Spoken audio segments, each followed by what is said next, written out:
सुखिनः सर्वे सन्तु निरामयाः सर्वे भद्राणि पश्यन्तु मा कश्चित् दुःखभाग् भवेत्। सर्वांशी सुखलाभावे तशी आरोग्य संपदा व्हावे कल्याण सर्वांचे कोणी दुःखी असू नये। या वैदिक मंत्रातून वैश्विक सद्भावना व्यक्त करणारा भारत देश म्हणजे नररत्नांची खाणच आहे। साहित्य, कला, संगीत, आरोग्य, योग, गणित, विज्ञान, कृषी, खगोल अशा सर्वच क्षेत्रात प्राचीन काळापासून भारतीयांनी दैदिप्यमान अशी कामगिरी केली आहे। महर्षी पतंजली, कालिदास, चरक, सुश्रुत यासारख्या प्राचीन भारतीय महामानवापासून ते आधुनिक काळातील Srinivasa Ramanujan, doctor Bhabha, doctor Jayant Narlikar, doctor APJ Abdul Kalam यासारख्या वैज्ञानिकांपर्यंत सर्वांनी आपापल्या क्षेत्रात भरभरून योगदान दिले आहे। प्रसिद्ध वैज्ञानिक अल्बर्ट आइन्स्टाईन म्हणतात, आम्ही भारतीयांचे सदैव ऋणी राहू। गणन करणे हे केवळ भारतीयांनी जगाला शिकविले, अन्यथा कोणत्याही प्रकारची वैज्ञानिक प्रगती होऊ शकली नसती। मध्ययुगात किंवा त्याहीपेक्षा आधी म्हणजे प्राचीन भारतात गणित, खगोल विज्ञान या विषयात जगाला मार्गदर्शक ठरतील अशा अद्भुत संकल्पनांचा शोध घेणारे प्रज्ञावंत ह्या भारतभूमीत होऊन गेले। कोई भी ज्ञान, जैसे सौर मंडल है, सूरज है, पृथ्वी है, सूर्य के बहुत सारे ग्रह हैं, ग्रहों के बहुत सारे उपग्रह हैं, इन सब के बारे में जो भी ज्ञान पाते हैं या हमने जो पढ़ा है बचपन से, तो दो ही नाम हम जानते हैं, एक तो कॉपरनिकस और दूसरा गैलीलियो। पृथ्वी है, सूर्य है, पृथ्वी और सूर्य के बीच में कोई दूरी है, पृथ्वी और सूर्य के बीच में कोई आकर्षण है, पृथ्वी और सूर्य के अलावा दूसरे ग्रहों के आपस के कोई आकर्षण है, ये सारा ज्ञान हम दो ही लोगों के नाम से पढ़ते हैं। आपको याद होगा, एक तो कॉपरनिकस, दूसरा गैलीलियो। कॉपरनिकस के ज्ञान के आधार पर हम पढ़ते हैं पृथ्वी सूर्य के चारों तरफ चक्कर लगाती है, पृथ्वी अपनी धुरी पर भी घूमती है, सूर्य के चारों तरफ भी घूमती है। अपनी धुरी पर घूमने से ये होता है, सूर्य के चारों तरफ घूमने से ये होता है। ये सब बचपन से हम पढ़ते आए कॉपरनिकस के नाम से या तो गैलीलियो के नाम से।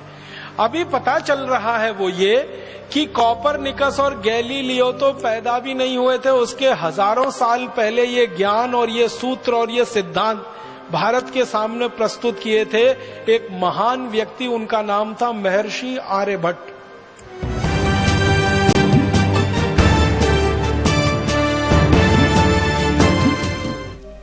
आर्यभट्ट यांच्या जन्माचा उल्लेख त्यांच्याच आर्यभटीय या ग्रंथातील एका श्लोकानुसार इसवी सन 476 मध्ये झाला आहे असे म्हणता येईल। षष्ट्यब्दानां षष्टिर्यदा व्यतिताश्रयश्च युगपदाः त्र्यधिकविंशतिरब्दास्तदेह मम जन्मतोथिताः।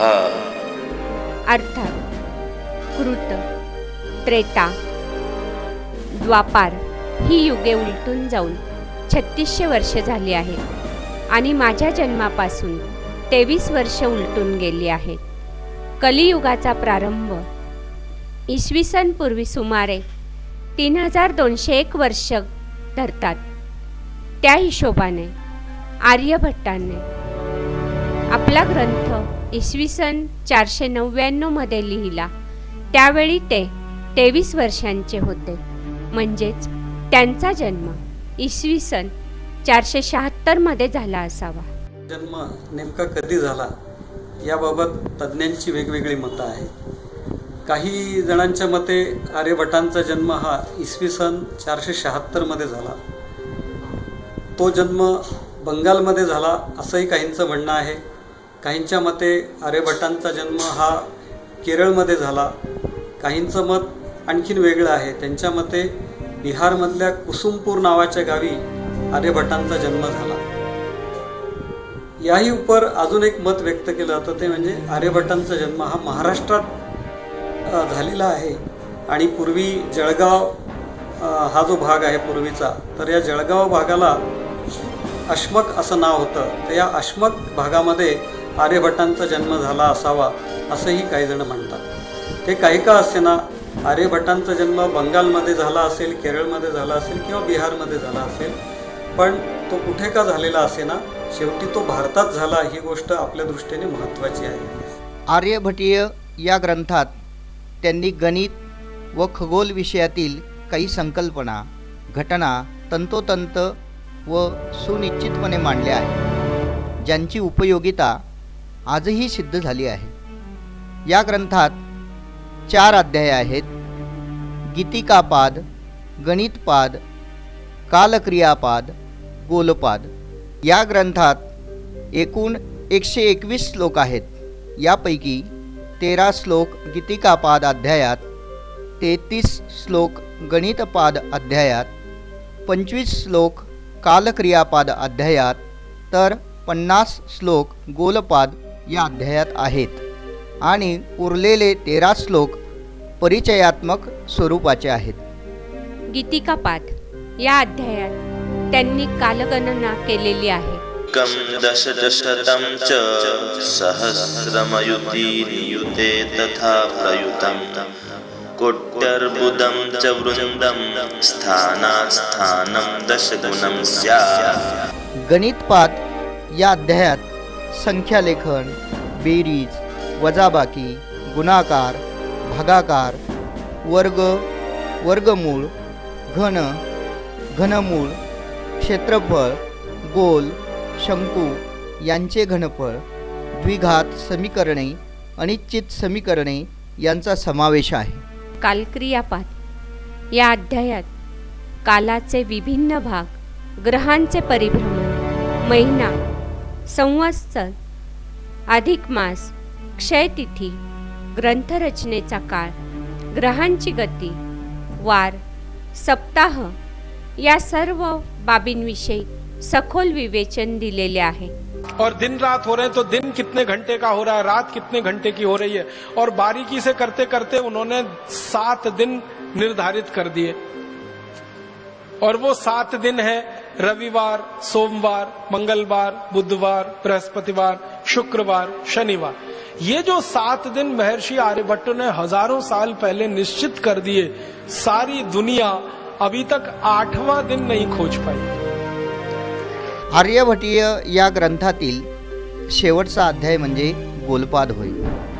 यामध्ये आकाशीय, भौमितिक, त्रिकोणमितीय आयाम म्हणजेच सूर्यचंद्रादी ग्रहांची दृश्यादृश्य परिस्थिती, पृथ्वीचा आकार, दिवस रात्र होण्याची कारणे, राशींचे उदय, ग्रहणे, ग्रहणांमागील कारणे, पृथ्वी, सूर्य, चंद्र यामधील अंतरे इत्यादी बाबत माहिती आढळते. त्रिकोणमिती या संकल्पनेचा शोध हा देखील आर्यभट्टाने जगाला दिलेली एक श्रेष्ठ अशी भेट आहे. ज्या किंवा ज्याला आज आपण साइन असं म्हणतो, याची त्रिमितीतील संकल्पना सर्वप्रथम जर कोणी मांडली असेल तर ती आर्यभट यांनी. पाय संकल्पना गणितातील अनेकविध संख्यांपैकी अत्यंत वैशिष्ट्यपूर्ण संख्या म्हणजे पाय. गणितासोबत पदार्थविज्ञान आणि तंत्रशास्त्रातील सर्व शाखांमध्ये पाय या संख्येचा चांगलाच दबदबा आहे. ग्रीकांनी जवळपास 2500 वर्षापूर्वी पायची किंमत निश्चित केली असली तरीही आपल्या देशात आर्यभट्टांनीही पायची किंमत 62,832/20,000 बरोबर 3.1416 अशी 4 दशांशापर्यंत निश्चित केली होती. जब जीरो दिया मेरे भारत ने मेरे भारत ने दुनिया को तब गिनती आई, तारों की भाषा भारत ने दुनिया को पहले सिखलाई, देता न दशमलव भारत तो यूं चांद पे जाना मुश्किल था, धरती और चांद की दूरी का अंदाजा लगाना मुश्किल था। शून्य, शून्याची देणगी हे भारतीयांचे जगासाठी मोठे योगदान आहे. इसवी सन 876 सालातील ग्वाल्हेर येथील एका ताम्रपटात आणि शिलालेखात शून्यासह काही संख्या लिहिलेल्या आहेत. 6व्या शतकातील ब्रह्मगुप्तानं जगाला एक महान देणगी दिली आणि ती म्हणजे शून्याची देणगी. या कामी 4थ्या शतकात आर्यभटांनी प्रथमतः प्रयत्न केला. शून्याची संकल्पना त्यांच्या काळी आकारत होती असे त्यांच्या गणिताच्या मांडणीवरून आढळते. परंतु तरीही शून्याची संकल्पना आर्यभटाच्या काळात अस्पष्टच होती. 4थ्या-5व्या शतकातील बक्षाली हस्तलिपीत शून्याचा अर्थ सांगणारं टिंबासारखं एक चिन्ह दिसते. आर्यभट यांनी एकीकडे गणितातील अनेक संबोध संकल्पना शोधल्या, तर दुसरीकडे खगोल विज्ञानातही भरीव कामगिरी केली. पृथ्वीचे परिवलन, परिभ्रमण, पृथ्वीभोवती सूर्य फिरत नसून पृथ्वीच सूर्याभोवती प्रदक्षिणा घालत आहे, सूर्यग्रहण, चंद्रग्रहण यासारख्या घटनाही आर्यभटांनी उदाहरणासह स्पष्ट केल्या आहेत. यासाठी त्यांना सूर्यग्रहण बघितल्याबद्दल रूढी परंपरावाद्यांकडून जाचही सहन करावा लागला होता. गोलपाद अध्यायात ते म्हणतात, नावेत बसलेला माणूस प्रवाहासोबत पुढे जातो तेव्हा त्याला अचल वृक्ष आणि पाषाण, पर्वत इत्यादी उलट्या दिशेने गतिमान होत आहेत असे वाटते. त्याचप्रमाणे गतिमान पृथ्वीवरून स्थिर नक्षत्र पण उलट्या दिशेने गतिमान अवस्थेत दिसत असतात. यावरून हे सिद्ध होते की पृथ्वी ही आपल्या अक्षाभोवती फिरत आहे. तसेच आर्यभट हे देखील नमूद करतात की सूर्य हा तेजोगोल स्वयंप्रकाशी आहे. पृथ्वी, चंद्र व इतर ग्रहांना स्वतःचा प्रकाश नाही, ते परप्रकाशी आहे. भारताच्या इतिहासात गुप्तकाल, ज्याला सुवर्णयुग म्हणूनही ओळखले जाते, अशा काळी भारताने साहित्य, कला, विज्ञान या क्षेत्रातही अभूतपूर्व प्रगती केली होती. त्या काळी मगधस्थित नालंदा विश्वविद्यालय हे ज्ञानदानासाठी जगद्विख्यात होते. देशविदेशातून विद्यार्थी ज्ञानार्जनासाठी येथे येत असत. विद्यापीठात खगोल विज्ञानाच्या अध्ययनासाठी एक विशेष विभाग होता. आर्यभटांच्या एका श्लोकानुसार आर्यभट या नालंदा विश्वविद्यालयाचे कुलपती होते.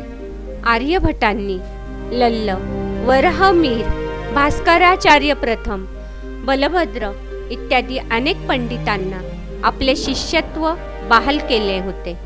9व्या शतकात अरबी गणित तज्ज्ञांनी भारतीय गणिताचा अभ्यास केला. तोच मुळात आर्यभट, ब्रह्मगुप्त इत्यादींच्या ग्रंथावरून. त्यामुळे संस्कृत आर्यभट या नावाचा अर्जाभर व नंतर अल्जबर असा अपभ्रंश झाला असेल व नंतर लॅटिन भाषेत अल्जबर या शब्दाचे अल्जिब्रा असे रूपांतर झाले असण्याची दाट शक्यता आहे. त्या काळात आर्यभट्टांचे गणित व खगोलशास्त्रातील काम थक्क करणारे आहे. म्हणूनच त्यांना गणितशास्त्राचे पितामह म्हटल्यास अयोग्य होणार नाही. आर्यभट किती वर्ष जिवंत होते याबद्दल कोणतीही माहिती आज अस्तित्वात नाही. आर्यभटांसारखा हिरा हा काळावर विजय मिळविणारा कोहिनूर हिरा असतो.